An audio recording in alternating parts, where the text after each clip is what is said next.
To, I guess, apologize for the interruption to the stream and to the program. We did, for those who are watching online, we did have a medical incident in the live audience here. So the person, want to assure you, is being taken care of. She did receive medical attention. I think looks like hopefully everything will be okay. So just wanted to assure everybody out there that things are being taken care of as best as they can at this point. And we decided that we would proceed with the rest of the program. So if Sandy, if you could come back up, please. By the way, that's my cousin. Tried to say she knows me. Jeez, just had to clarify that. We've been talking about safe spaces. Everyone seems to use that phrase. Have you noticed it in the opening, right? It just keeps coming up. What we just saw was creating a safe space, right? That woman was taken care of instantaneously, and no disrespect to the men in the room, but we didn't need one guy to tell us what to do, right? And I say that in a smarty kind of way, but how many of us forget that? As an Anishinaabe, what I was talking about, that dependence that we're taught, that I don't know what to do. I need him here. I need him to tell me what to do. That is oppression. That is colonization. That is assimilation. That is racism. That is control. And we need to change that. Now, I was saying I was lucky. I was raised in a family where my dad thought I walked on water and could be prime minister one day, while my mom believed silence and invisibility was the only way to stay safe. My mom was a lot darker than I am, and she understood that her walking into a room offended people. My mom was born in 1927. It was a different world from now, even more dangerous than it is now. And I never understood it. If she walked into the store with my dad, okay, it seemed fine. My dad was a Frenchman. They were accepted. But if she dared to walk in too far behind him or alone, she would get those looks, those eye rolls, the "what are you doing here?" And I can remember as a child thinking, why are you doing that? Like, she's an absolutely amazing woman. Why are you acting like this? The one thing I'll never forget, what's with cashiers? Can we talk about cashiers for a second? Why are they the masters of microaggressions? Why, when they see our status cards, do we see the eye rolls and the attitudes? Like, training, people, training, we need training. My mom endured these cashiers with attitudes. And every single time she put on the hugest smile and said, "Thank you, have a nice day." And I can remember when I was like 13, 14, that militant age we all go through. And I looked at her and I said, "Why do you do that? Like, they treat you so horribly. Why don't you say something? Why don't you speak back to them?" She looked at me and said, "Because I won't let them decide who I am. And I wish people a nice day and say thank you." Remember that. Because as marginalized people, we grew up in a society that taught us our value was in the hands of someone else. We grew up constantly thinking we had to prove our value. We had to show our teachers that we were smart. We had to show our partners that we had value. In case you haven't realized it yet, your value was gifted to you on the day you were born. And no one can take it from you unless you give them the power to. And I can prove it to you. I want all of you to think of some cute little munchkin for a moment. Some 3, 4, 5-year-old, your son, grandson, a friend's kid, whoever, someone in the neighborhood. If I were to ask you, how much is that child worth in dollars and cents, what would you say? Do not say $50, whatever you do. How much is that child worth? Yell out your answer. Priceless, right? Second question. At what age does that stop? It doesn't. My children are 35 and 37 now, as valuable as the day they were born. Now, the most important question, then why did it for you? Because it didn't. You are that priceless child. You are potential. You are resilience, intelligence, experience, all of it rolled up. And here's the quote you need to remember the next time you run into someone who doesn't see your value. Their vision problem is not your value problem. Their vision problem is not your value problem. The fact that they have to go to the eye doctors is not your issue. Your value is still there. You are the one you've been waiting for. So the next time you need someone to tell you you have value, say it. The next time you need someone to tell you just how worthy you are, say it. Because your spirit's been waiting to hear it from you. This is the day honoring the end of violence for women, what we want to see happen. And yes, we must never forget the women that were taken from us and the women that are still missing. But I focus on the women that I don't want to go missing, the women that I don't want taken from us. Every single one of you that can hear my voice right now, you need to get way better at creating safe spaces for yourself.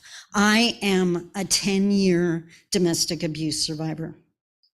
I could traumatize every single one of you by listing off the horrors I've survived. I am living proof your past does not have to be your future. There was a time I couldn't have had the confidence to attend this event, let alone stand up here. I want you to be who Creator designed you to be, not who some human told you you couldn't be. Live up to that potential. When I was in the middle of hell, excuse the expression, my 10 years, my dark years, I started creating safe space. You know where the first safe space was? In the shower. I was alone in the shower, and if I cried, no one got mad at me because they didn't know I was crying. The water was going. And if you noticed my eyes were red, I could blame it on the shampoo. But I had a safe space. And then eventually I was on my own, and my apartment became my safe space for me and my children. My car became a safe space. My best friend's house became a safe space. When I talk to audiences now, because I like cartoons, it's my life, think of a frog on a lily pad. And yes, a cartoon frog, make it fun. My house is a lily pad. If you're a friend of mine, I know I can go to your place and I'm going to be safe there. Another lily pad. Maybe your office, I pray your office is a safe space, a lily pad. We all know restaurants we don't want to go to because of the way they treat you, not a lily pad. But imagine if all of us just worked to make our space safe. We can't change the country, you can change your space. Then I can come to your space and you can come to my space, and more every single day we have more safe spaces. And then here's the best part, just in case you're not there yet. One of the things I learned just in the last year, if you get really good at creating safe spaces, eventually you become a safe space. People know they're safe with you. The problem is most of us forget there's one place we need to make safe that we never think of.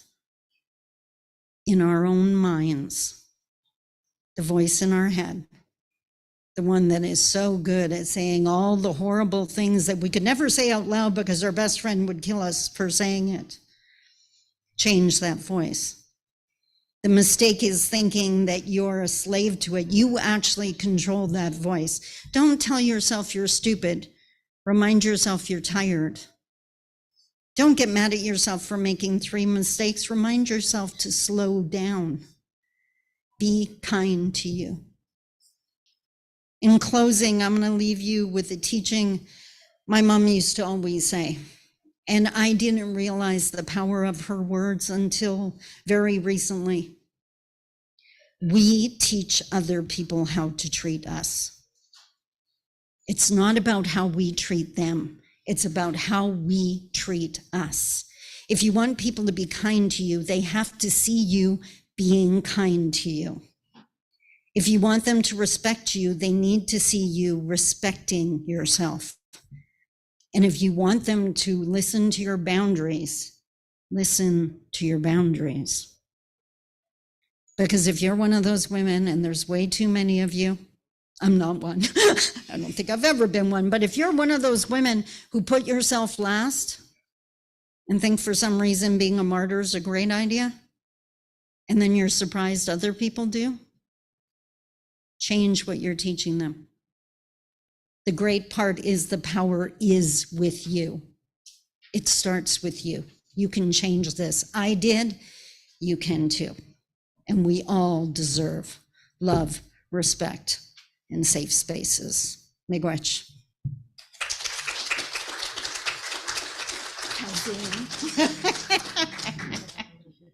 Oh, okay.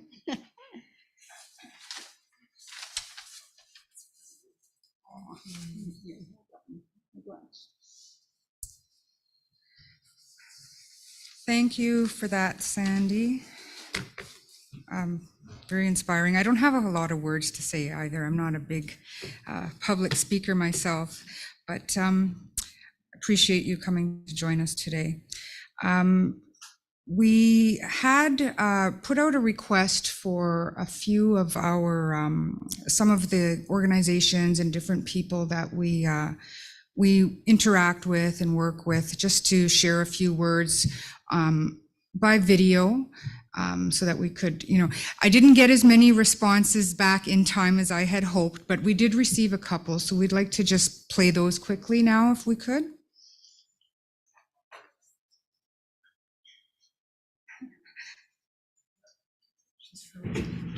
My name is Detective Sergeant Alana Morrison, and I'm with the Anishinaabe Police Service. I am the creator and supervisor of the newly formed program called the Survivor Assistance Support Program. Our mandate within the police service is to assist victims of sexual and domestic violence in the realm of immediate issues. Right now, I can tell you that our program sees on average at least 4 referrals a week for either domestic or sexual offenses out of the 34 communities that we police. I have seen firsthand the treatment and brutality that our women are being subject to on a daily basis, and it is soul crushing. The time is now to stop the violence being inflicted on our women. It is a time for change, and it is a time to heal. Miigwech. Hanin Bojo Wache. I'm Irene Linklater, Executive Director, Anishinaabe Legal Services Corporation.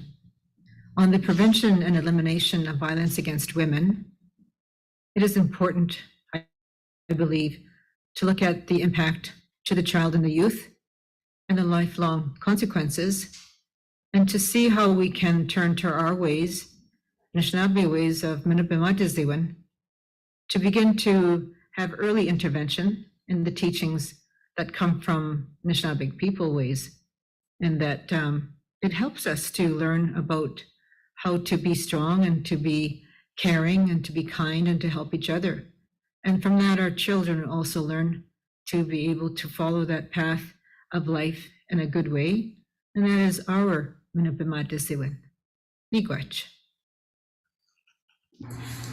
On this day for the prevention and elimination of violence against women, I want to highlight the need to protect 2S LGBTQIA+ women and girls in our communities.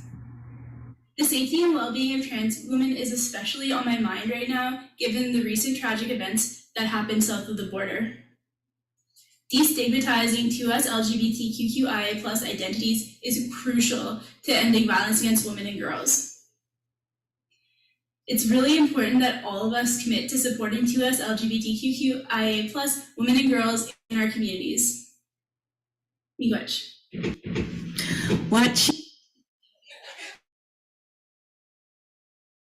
Who wants to talk that, Alana?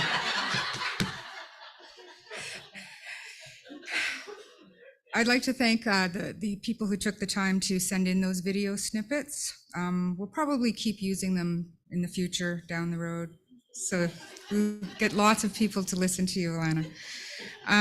So continuing on, we next have Jana Ray Yerksa, who is joining us virtually as well. She is a writer, poet, advocate. She is Anishinaabe from Couchiching First Nation in Treaty 3. Jana Ray is faculty and a curriculum developer at Seven Generations Education Institute in Anishinaabe, Gikendaswin. Jana, are you there? Oh, there she is. Am I unmuted? Yeah, we can hear you.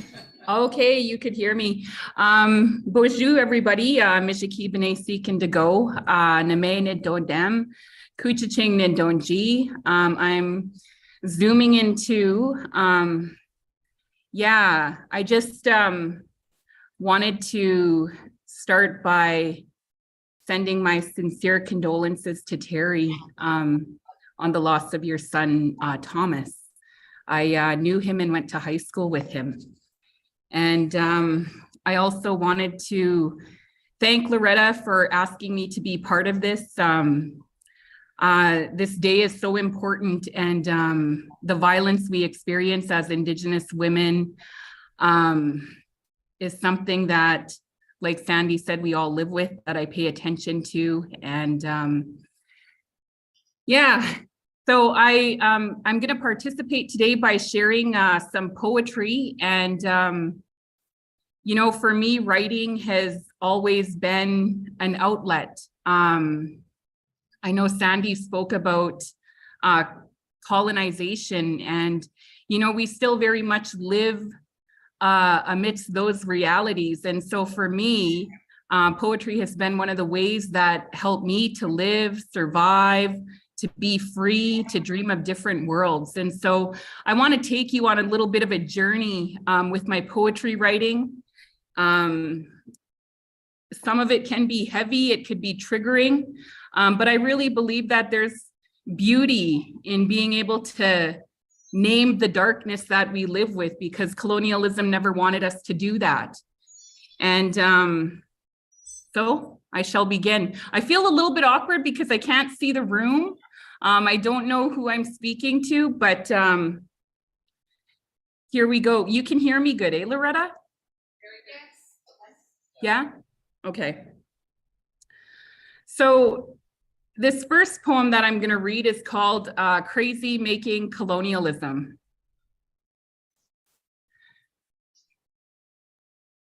Sometimes I feel like I'm dying. Not physically dying, not suicidal, like I'm going to hurt myself dying, but dying nonetheless. I struggle here in this place stuck with you. I feel crazy. The ultimate shape shifter with a countless army, so demanding, soul sucking, exhausting, carrying a burden of proof. Violence masked as questions, violence masked as silence, so heavy. Moments getting the best of me, I become internally filled with self-doubt.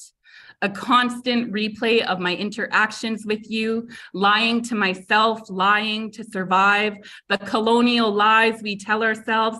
If only we have a positive attitude, an attitude of gratitude, an unending well of forgiveness, a multitude of thank yous. If we pray more and stop thinking so much, all will be well, if only. But if it isn't, the defect is with us, with me. It's a constant tug of war. Stop being me so others feel comfortable with me. Keep being me so at least I can live in my own skin. The energy it takes to just be me. It's the spaces infested with the complacency and comfort that colonial mindsets breed. The isolation it breeds for those who do not conform. I left here once, a last-ditch effort. Most thought it was just part of an educational journey, but it was so much more. The stakes were high. I needed to know if I was off track, if I was crazy. Turns out I'm not. There are many like me. There were many before me, and there will be many after me. I'm back here now, still refusing to stop being me. You see, I was not me for so long, and I will not go back to that state of unmeanness. So I continue to speak, to ask questions, to try to connect in a way that brings me to the surface, despite the hostility. My Anishinaabe womanhood misunderstood and attacked, shamed and labeled, called cruel and unkind. Angry Indian woman, angry Indian woman. Chip, chipping away at the essence of who I am. That's what it's like, a slow, ever-patient death. You point at me to surrender all that my ancestors fought, died, and prayed for. My fire will not burn out. My fire will not burn out. My fire will not burn out. My fire will not burn out. It's the spaces infested with the complacency and comfort that colonial mindsets breed, the isolation it breeds for those who do not conform. So that's my first one. Oh, I could see you. Right on, miigwech. Okay. So yeah, like I said, I'm taking you on a journey. This next one is called Home. I have been resting with it all, not picking at the wounds or pretending I am healed. This is what I told her. As soon as the words left my mouth, I realized how necessary this rest has been. Learning to sit with all of me.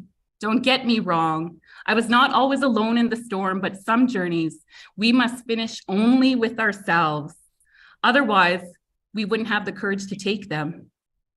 As I climbed the steep, cold stairwell, walking down unlit hallways guided by flashes of pain, leading to the darkest corners of my mind, what a gift I realize it is to rest in the attic of my wounds. What unshakable power there is in this house. That's my second one.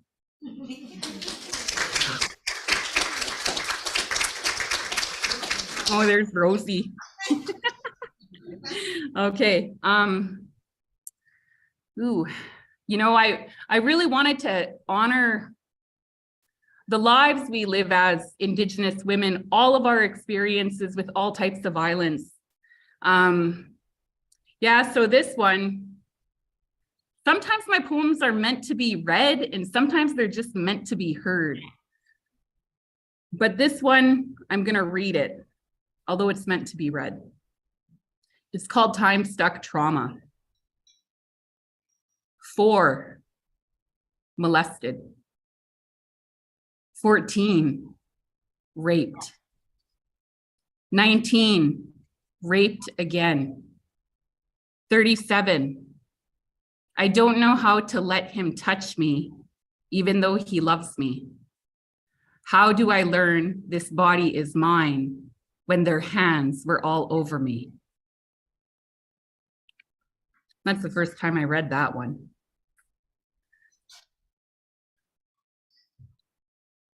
You guys are still with me, right? Yeah? Okay. This next one is actually a conversation I had with my grandma. Her name is Florence. It's called Nabwaka Win, Wisdom. And it's very short. I asked her, Grandma, would you be okay sitting in ceremony with me, even if I didn't wear a skirt? Without hesitation and love in her eyes, she said yes. Then continued, whatever you do has to have meaning for you. Yeah.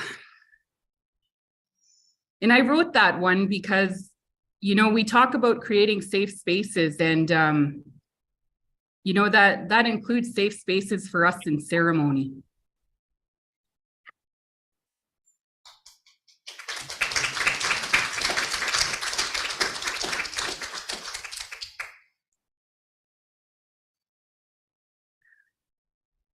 Okay, this next one is called overflow.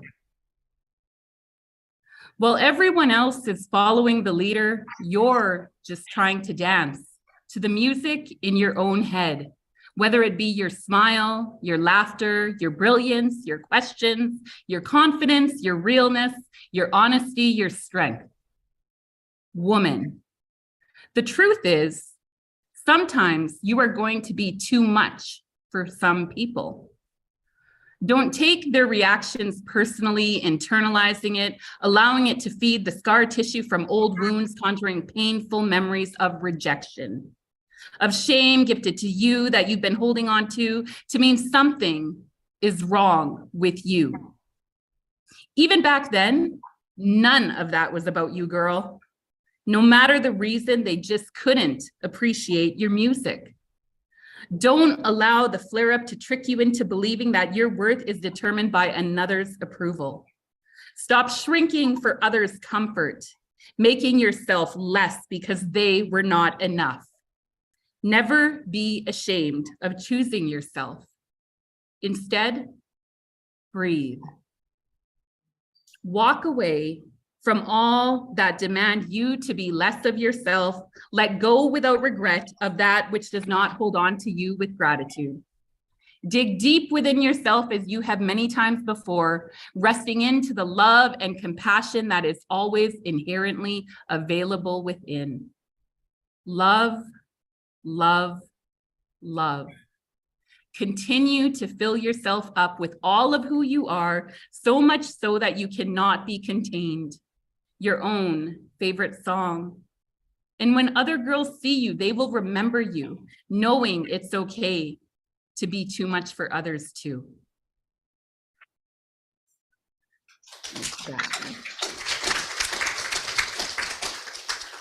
Okay, I'm almost done.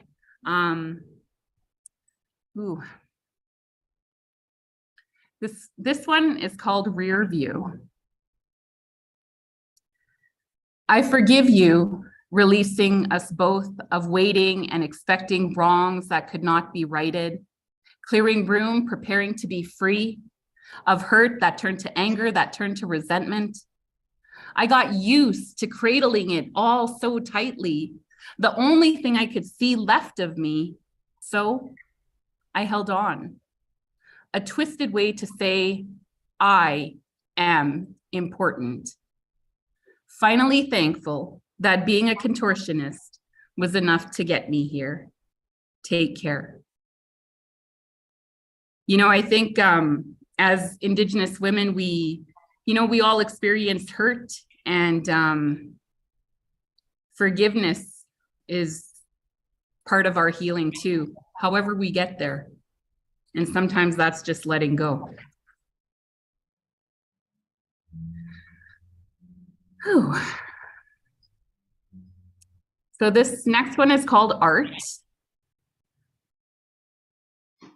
I want to be loved how an artist takes their time carefully selecting beads to create beauty. A palette of colors blending perfectly into one another, a natural flow, sometimes contrasting to make colors pop, yet still complementing when sewn together. This is how I want to know you chose me for you.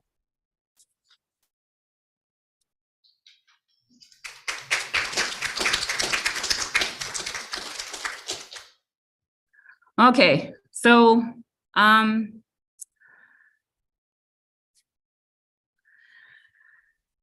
yeah, this one. This one is called Decolonial Love Notes to Myself. I remember the day I wrote it, I was feeling a lot of frustration at work, and I took a break. I was like dealing with all kinds of colonial BS, and I took a break, and I went and wrote a poem called Decolonial Love Notes to Myself. I want to be great, amazing, not in an egotistical way where it's about dominance. No, not like that. This wanting, this desire, this need is rooted in love, only love, a humble, righteous Anishinaabe love. I want to be great, amazing, where I feel alive and exhilarated. I want to be seen, surrounded by people that truly see me. I want to be celebrated by others for the very things that I love and admire about myself, where I'm appreciated because I know I am incredible and they do too. I want to be great, amazing. I want to invest in myself, in others, in doing things that help me to thrive and bloom, where I'm constantly evolving to be the best version of me. I want to be great, amazing, where I'm honoring my gifts, those that were given to me by sharing them with the world, and rather than them coming out because I have to push against, they are welcomed and embraced because I have found my place of belonging, home.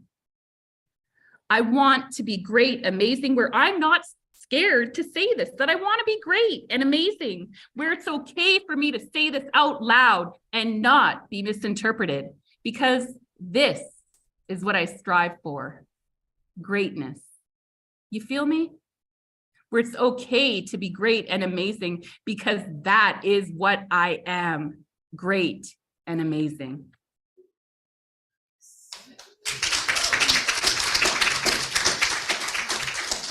So this is the last one, Loretta. This is the last one, and it is called Dreams. And here it is. It's short. Imagine if we saw one another as sacred, treating each other this way, if we honored our relationships to one another and ourselves as much as we are taught to honor and respect protocols, items, and ceremonies. Imagine. Allow yourself to remember what many seem to forget. You are your own sacred item. How you carry yourself in the world is your ceremony. And that's it. Miigwech. Miigwech.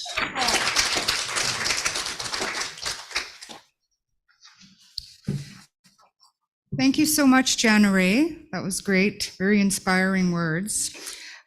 We have one more presentation, and happy to have Emma Morrison with us here today.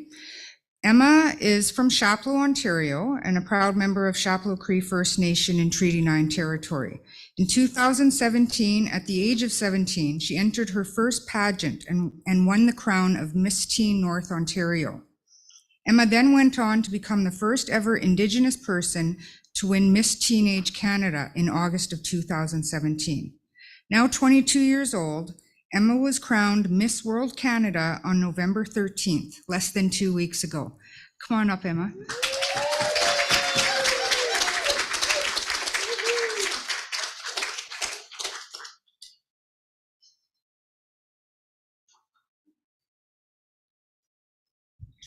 Hello, everyone. Thank you for having me here today. I want to talk a little bit about my reconnecting journey that I have recently been on for the past year and a bit.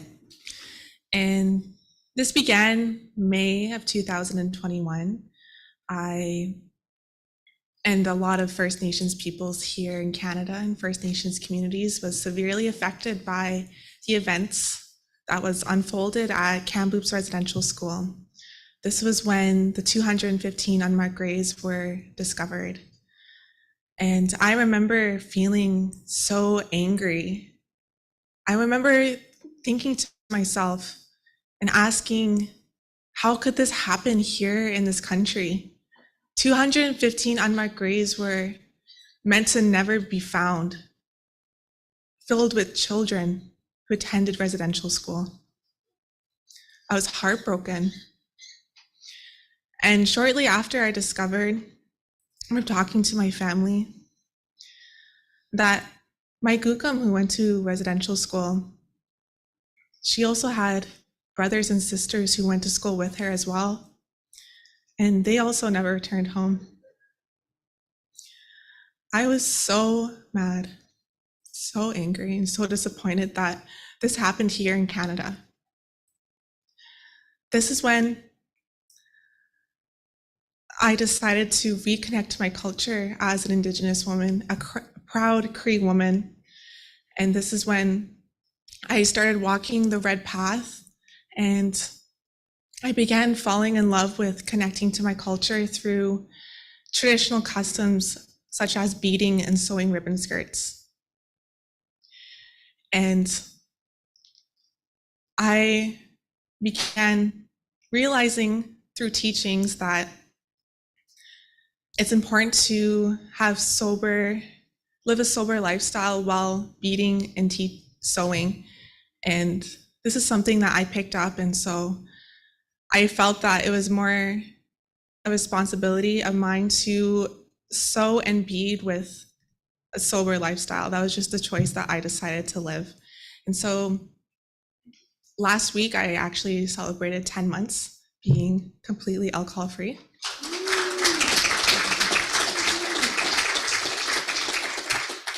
Thank you. And through this, I developed an initiative called Reconnecting Through Ribbon Skirts. And for those who may not know or on the live stream, ribbon skirts are a traditional piece of clothing worn by Indigenous women and are considered an expression of history, resilience, celebration, and connection. I began sewing these ribbon skirts because it was important for me to feel connected to my culture. And us Indigenous women here in Canada, we do face so much violence in this country still. We are 12 times higher than the national average to become a victim of homicide. So it was important for me to take my emotions and form it into tangible ways of action. And so I started creating ribbon skirts for Indigenous women to wear so that they'll have something to wear to decolonize their wardrobe and to stand strong as Indigenous women and reclaim their strength while wearing a traditional piece of clothing. So this was called Reconnecting Through Ribbon Skirts. And I began this before I decided to compete at Miss World Canada. And at Miss World Canada, it's unique because they have a Beauty with a Purpose portion, which means that all delegates need to have a humanitarian project that strives to empower and create change within their communities. So I wanted to present Reconnecting Through Ribbon Skirts on the national stage so I can raise awareness and use my voice for Indigenous women and Indigenous peoples so I could advocate for them on the national stage. And when I went to Miss World Canada, there was 49 other girls there, other women. And only myself and one other delegate were Indigenous. But I still held my head high and walked into the pageant, and I wore my ribbon skirts.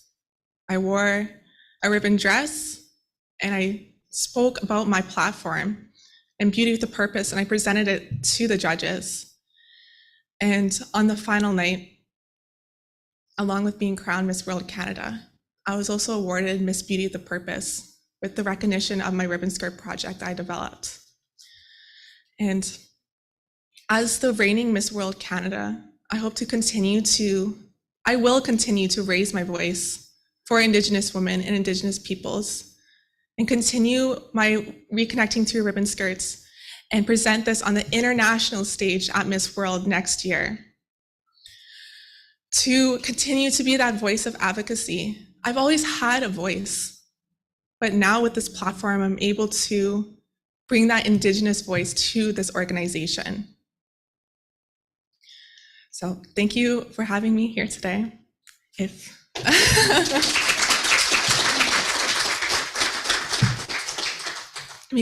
happy I was able to talk about my initiative. And if you want to follow along on my journey to Miss World, you can follow me on Instagram, which is emma.morrison. Thank you so much.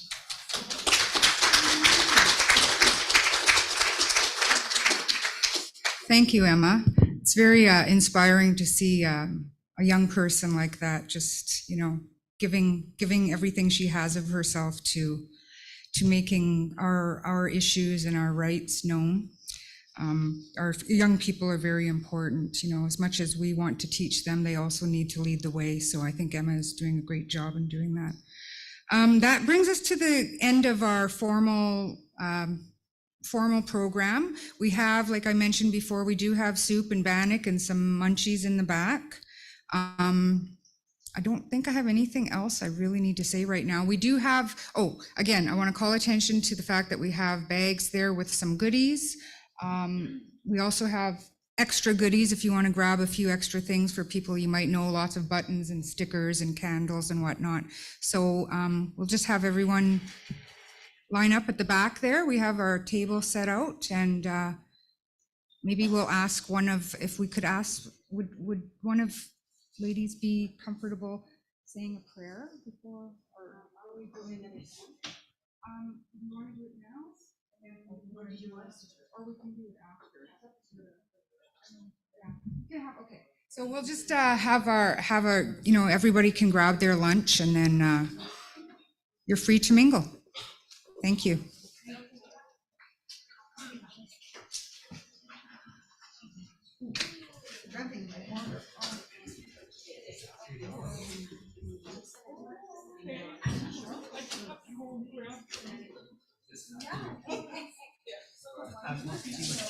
We have lots of scarves. Oh, I should have mentioned. Yeah, I should have take a couple for.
I also just wanted to remind everyone that there is a ballot box over there if you want to put your name in for a couple of door prizes.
Oh, she's still eating. Is she? Is it just the three of you, or is it the four of you? Is it the four of you? Oh, sorry, I didn't realize. Four of us now. Oh, okay. Well, I won't rush you. Let you finish yours. Okay, no, we can do it right there. Oh, yeah? Okay. If I could just get everyone's attention again, rather than, we want to do the formal. You're free to stay and mingle. We're not kicking anybody out of the building or anything like that.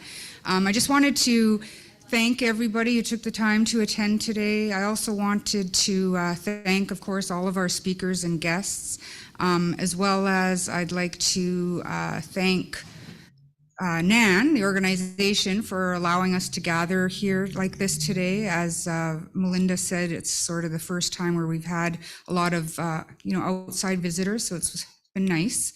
I also want to make sure I thank Jamie Lee Wanakamek and Tashina Chichu, who are the staff people that I work with in women's initiatives. Without them, we definitely couldn't have thrown this event together. So thank you very, very much. It's been really, really fun working with you too, and I hope to keep doing so for quite a long time. So with that, I would like to invite our drum group up to do our closing song, and then also offer the closing prayer for this afternoon. And again, thank you everybody for joining us here in person and for tuning in online. And I also wanted to mention that with reference to that incident that happened earlier, I've been in touch, and the lady is okay. So just so you're assured, she is still being taken care of, but she is doing okay. Okay, thank you.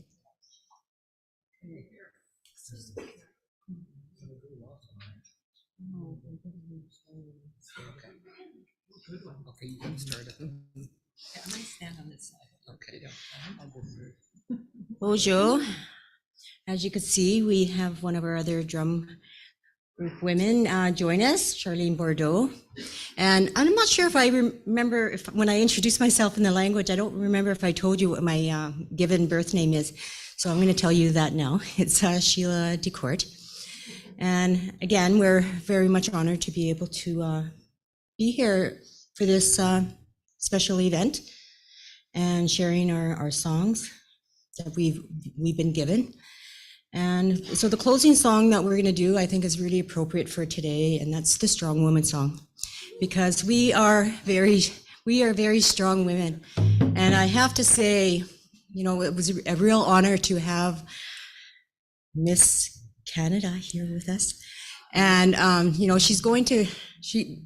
know she's making the Indigenous people very proud. She's representing us very well, and she's going to take us to the next level and bringing that voice to the next level. So Chimigwich for that. This is just so proud, and we'll all be watching and supporting you in your journey. So I'm going to quickly do a closing prayer, and then we will do the Strong Woman song. And those that are in the room that know the song, feel free to sing along with us if you like. Okay. Bonjour, Gichimanatu, Nukmasak, Mishomasak, Nandishna cause Niven give me one. Benezi was a Sio Nemki Waju Nindoji, Miss Cortesi Nindorum.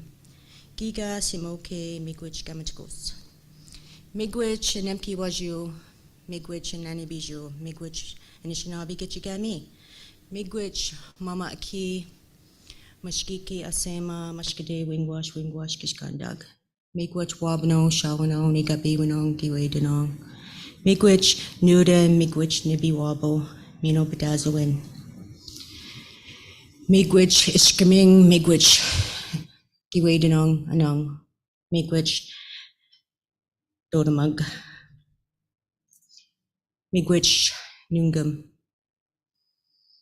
Migwich for this beautiful day of gathering with some very beautiful women and men at this very special day. Migwich to all those that shared their their beautiful voices and their poems and their stories with us today. Miigwech for keeping your protection arms around the woman that had an incident here today. Miigwech for keeping her safe and that she's getting the, the medical attention that she needs to help her just continue to be here with us. And we ask, Creator, for special prayers for those that are still grieving the loss of loved ones, those that are fighting illnesses. We ask that you be with them, put your arms around them, and keep them safe. Aho, miigwech, miigwech, miigwech.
And something I forgot to do, I always like to introduce the song before we sing it. And so I'm going to do a little bit backwards today. But this song originated from, what was her name? From Kingston. There was a woman in prison that was contemplating ending her life. And the word got outside the prison. And the women all gathered around, as empowering that we are. They all gathered around the prison with their drums and sang the Strong Woman song. It got so powerful that it eventually reached her far into the prison, and it saved her life.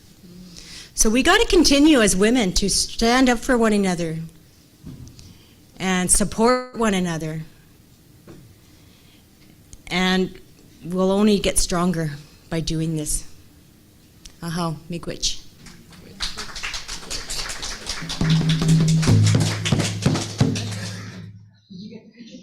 You want to get the picture? Well, let's stand in front of the. Can we shut that? Can we shut this off and stand in front of the. Okay, there. Okay. All right. Where's that,